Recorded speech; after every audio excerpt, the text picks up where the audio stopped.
ஒரு மான் ஓடிக்கொண்டிருக்கிறது. அங்கே ஒரு வேடன் அம்பை குறிவைத்துக் கொண்டிருக்கிறார். வேடனிடம் இருந்து தப்பித்து விடலாம் என்று காட்டை பார்க்கிறது. காடு தீப்பிடித்து எரிகிறது. திரும்பி பார்க்கிறது. அப்பொழுது காட்டிலிருந்து புறப்பட்டு வந்த ஒரு புலி மானை பார்த்து கொண்டு நிற்கிறது.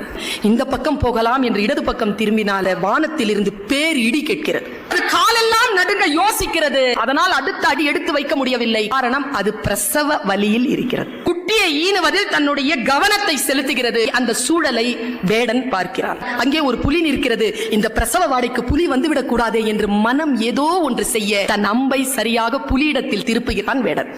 புலியை அடிக்கிறான். தன் மீது அம்பு பாய்ந்த போது தன்னை அடித்த வேடனை துரத்துகிறது புலி. இடி இடித்ததில்லையா? அந்த வினாடியில் பெரும் மழையாக பெய்து காட்டிலே இருக்கக்கூடிய தீ அடைகிறது. இது கதை. சொல்லும் நீதி என்ன தெரியுமா? நீ உன் கடமையை முழுமையாக செய்தால் உன்னை சுற்றி இருக்கக்கூடிய பேராபத்துகளை இயற்கை பார்த்துக் கொள்ளும்